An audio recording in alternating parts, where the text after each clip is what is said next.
దేవునికి మహిమ కలుగును గాక. ప్రభువు పేరట మీ అందరికీ వందనాలు, శుభాలు. మరణాత. బాగున్నారా? మీ అందరూ క్షేమంగా ఉన్నారని తలంచుచు మన ప్రభువును రక్షకుడైన దేవదేవునికి కృతజ్ఞతాస్తుతులు చెల్లించుచున్నాను. ప్రియులారా, ఈ దినము మంగళవారం, ఉపవాస దినము. ప్రార్థన చేసుకుందాం. ప్రార్థన. సర్వోన్నతుడా, సర్వాధికారి అయిన దేవా, నీకు స్తోత్రాలు, స్తుతులు చెల్లిస్తూ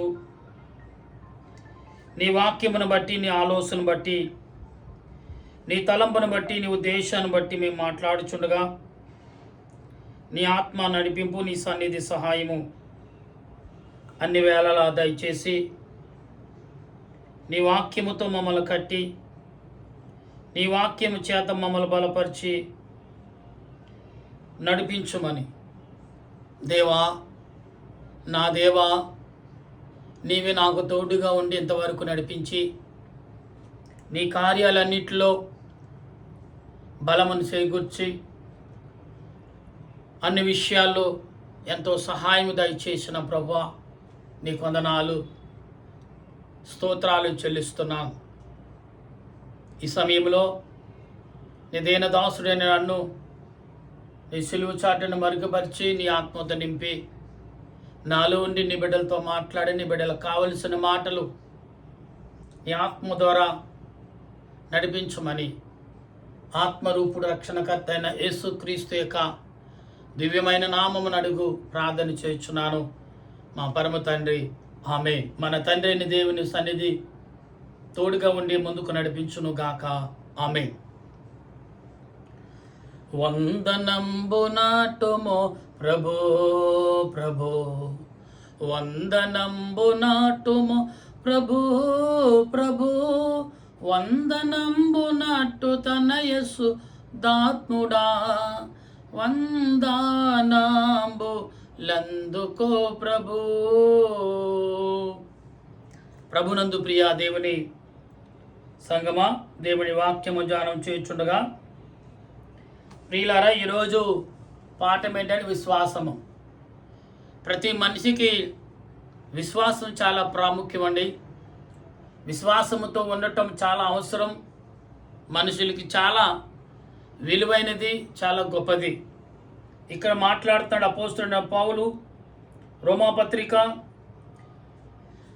20 అధ్యాయము చూడండి. ఇక్కడ ప్రియులరా 11 అధ్యాయము 20 వచనములు కాండి మనం చదువుతున్నాం, గమనించండి. ఇక్కడ చూడండి, నీవైతే విశ్వాసం బట్టి నిలిచి ఉన్నావు, గర్వింపక భయపడ. నీవి విశ్వాసంతో ఉన్నావు కానీ గర్వింపగా భయపడకము. అవును కదండి, చాలామంది చాలా రకాలుగా విశ్వాసంతో జీవిస్తూ ఉంటారు. చాలా రకాలుగా లోక సంబంధంగా పనిచేసే పనివారు యజమాని దగ్గర విశ్వాసంగా నడవాలని, తన పనివారు కూడా విశ్వాసంగా ఉండాలని యజమానులు భావిస్తూ ఉంటారు. దేవుని బిడ్డలారా, ఈ ఉదయ కాలంలో మనం అనేకమైన రీతిలుగా విశ్వాసాన్ని బట్టి అనేకులకు మనం కనపరుచుకుంటాం. విశ్వాసాన్ని కనపరుచుకోవాలి, నమ్మకాన్ని. మేము విశ్వాసంగా ఉంటామండి, ఎటువంటి అన్యాయం, ఎటువంటి లోపము మీకు కనపరచమని విశ్వాసంగా ఉంటా. అన్యాయంగా నువ్వు ఉన్నప్పుడు విశ్వాసాన్ని కోల్పోవద్దని దేవుడు చెప్తున్నాడు. ఇక్కడ ఏమంటున్నాడంటే 21వ వచనంలో, దేవుడు నిన్ను విడిచిపెట్టినట్లా. ఇక్కడ చూడండి, దేవుడు నిన్ను విడిచిపెట్టడు. నిన్ను విడిచిపెట్టినట్లా విడిచిపెడతాడు మాత్రం అనుకోకు. ఎందుకంటే మానవుడి యొక్క విశ్వాసం ఎటువంటిదంటే విలువలతో కూడిన విశ్వాసాన్ని దేవుడిచ్చాడు. విలువలతో కూడిన విశ్వాసాన్ని. ఇది సామాన్యమైన విశ్వాసం కాదు. ఇది మనుషుల మధ్య ఉండే విశ్వాసం. దేవుని దగ్గర ఉండే విశ్వాసం చాలా వ్యత్యాసం ఉంటుంది.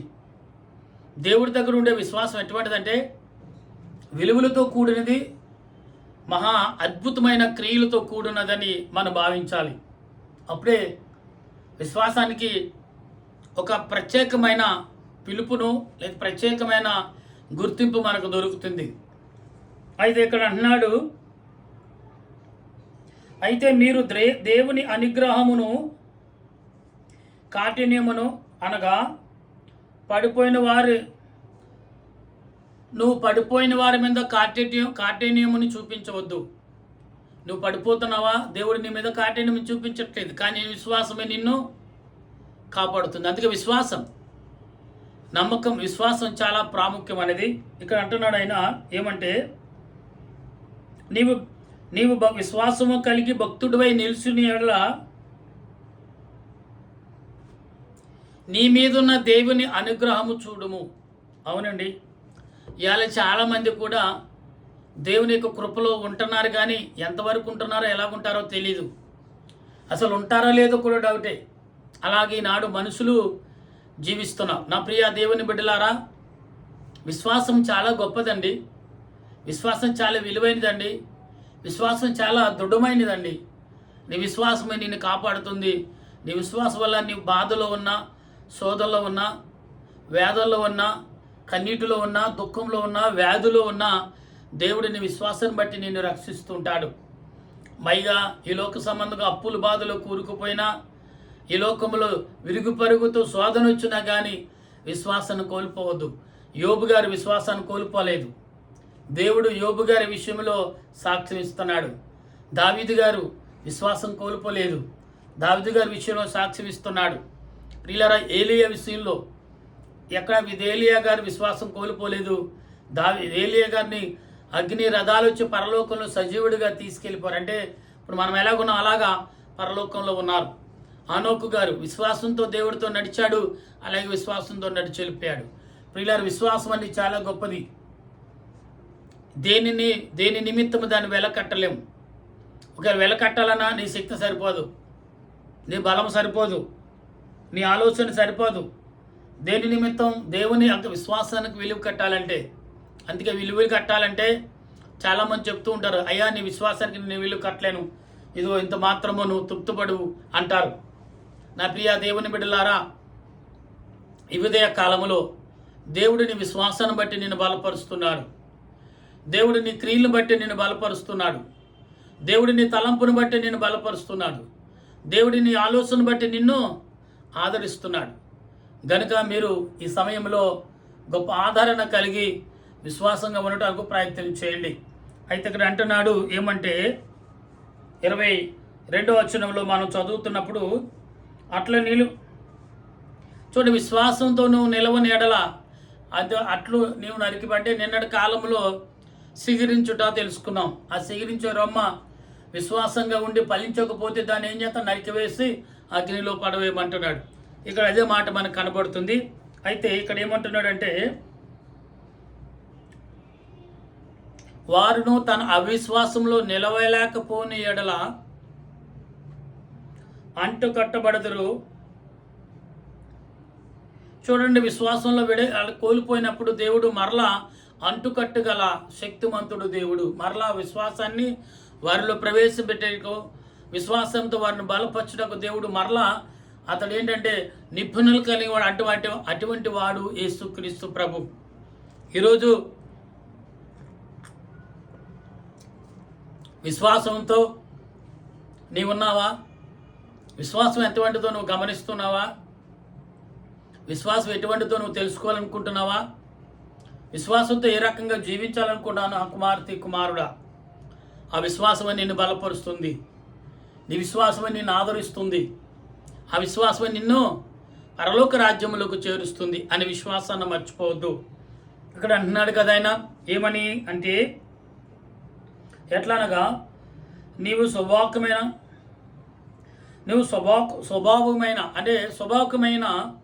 అడవి చెట్టు అడవిలో ఉన్న ఒలువుల చెట్టు నుండి కోయబడి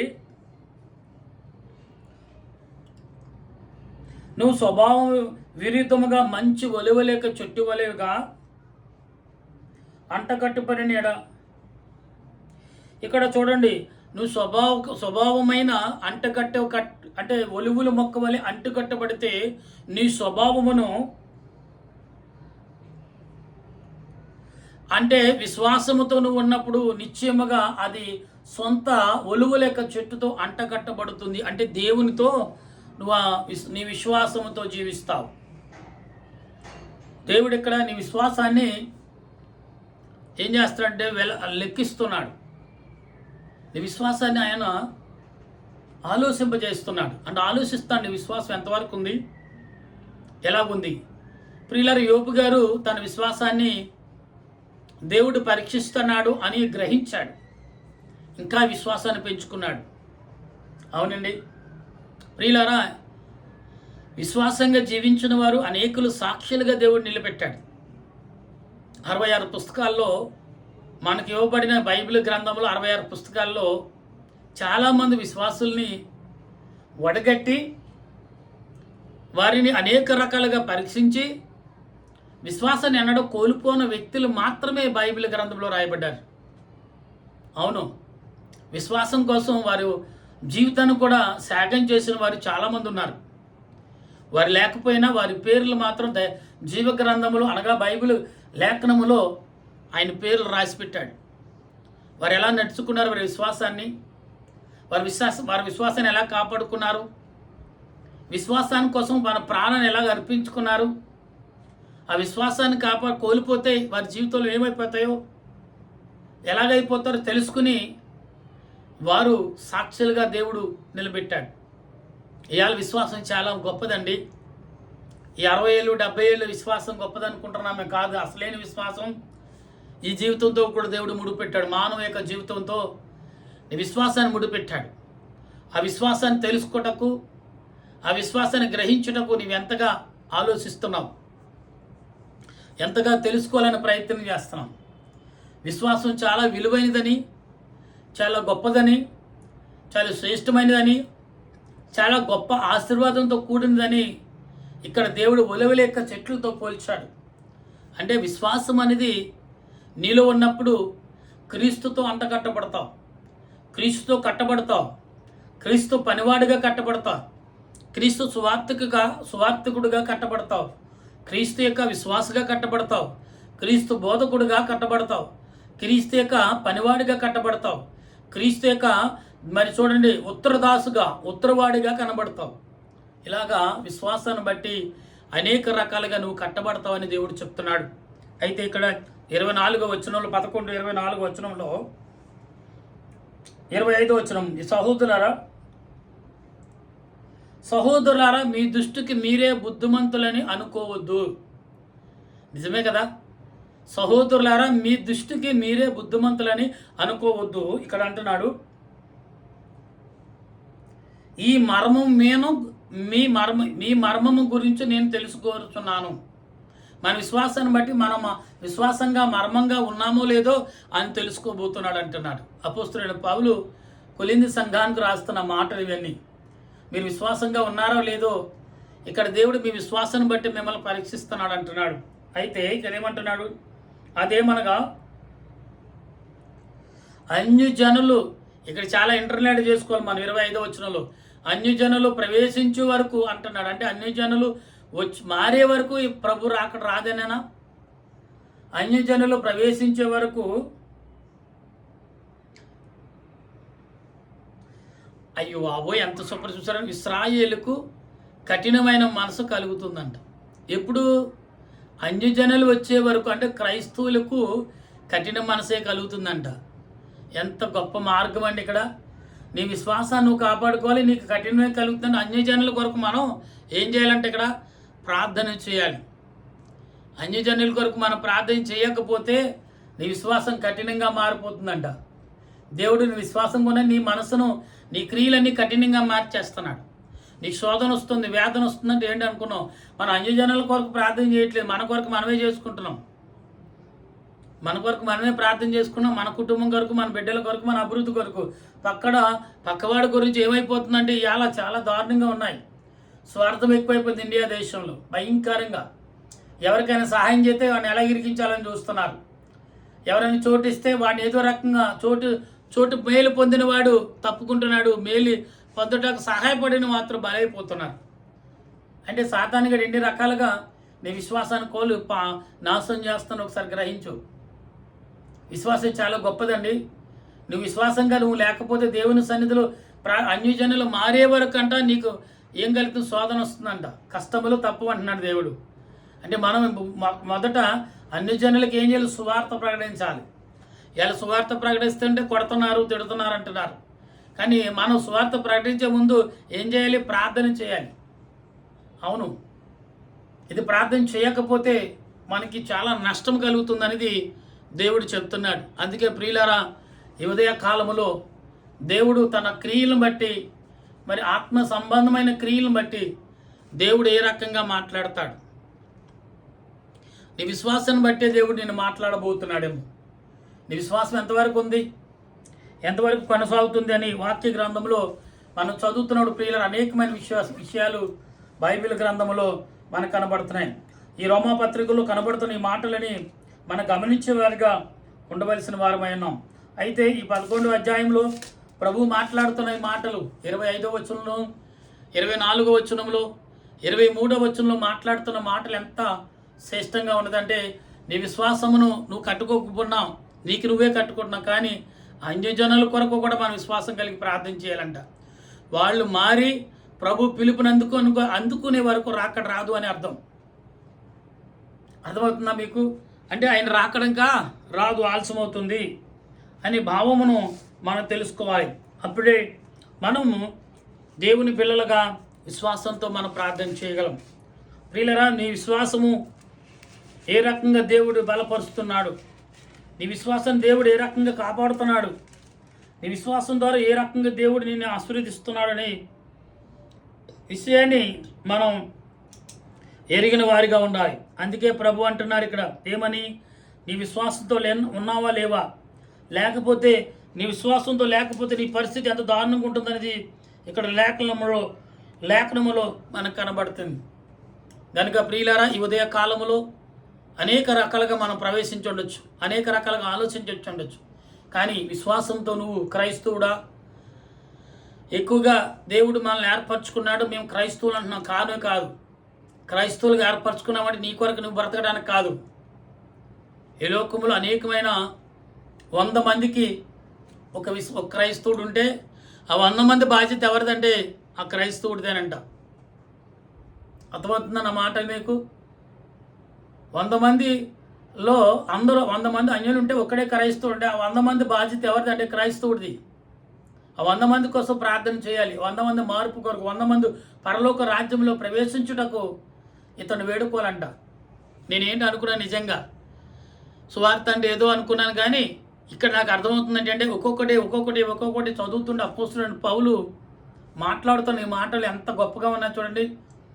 యాజకుడు ప్రతివాడు కూడా విశ్వాసంతో ప్రార్థన చేయకపోతేనంట ఈ లోకంలో అన్యులు మారరు.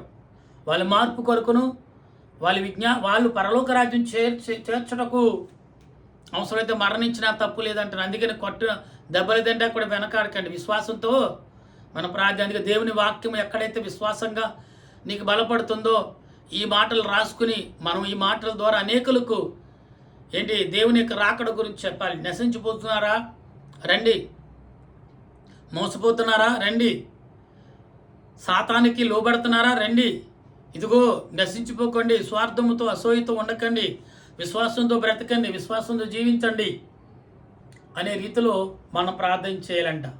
నా ప్రియ సహోదరుడా, స్నేహితుడా, ఇలా అన్యజనుల కొరకు మనమే విజ్ఞాపన చేయాలి, మన మీదే బాధ్యత ఉందంట. అవును కదా?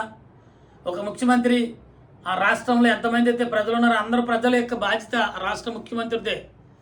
ఇండియాకు 150 కోట్ల ప్రజలు, వీరు 150 కోట్ల ప్రజల యొక్క బాధ్యత ప్రధానిది, ప్రెసిడెంట్ గారిది. వాళ్ళు నాకు కాదంటే మరొకరిని ఎంచుకుంటాడు దేవుడు. అలాగనే ప్రియులారా, 100 మంది విశ్వాసులు అన్యులుంటే ఒక విశ్వాసం ఉంటే ఆ విశ్వాసి 100 మంది కోసం ఉపవాసం ఉండాలంట, కనిపెట్టాలంట, ప్రార్థన చేయాలంట. అందుకే విశ్వాసంతో దేవుడు నీ విశ్వాసంగా లేకపోతే వారు రక్షించబడే వారికి నీకు శోధన వస్తానంట. నీ శోధన జయించాలంటే మొదట వాళ్ళ కోసం ప్రార్థన చేయాలి, వారి మార్పు కోసం ప్రార్థన చేయాలి, వారి యొక్క క్రియల కొరకు మనం ప్రార్థన చేయాలి. అటువంటి ఆదరణ దేవదేవుడు ఉదయ కాలం నుండి ఇప్పటి వరకు మనకిచ్చి బలపరిచి ఆయన రాకడకు సిద్ధపరచును గాక. ఆమేన్. ప్రార్థన చేసుకుందాం. ప్రేమగల మా దేవా, నీ కొందనాలు విశ్వాసము ద్వారా మేము ప్రార్థన చేస్తాం. ఆ ప్రార్థన ఎటువంటిదో, ఆ ప్రార్థనకి ఎటువంటి గొప్ప రిజల్ట్ వస్తుందో మేము చూస్తున్నాం. అవును కదా?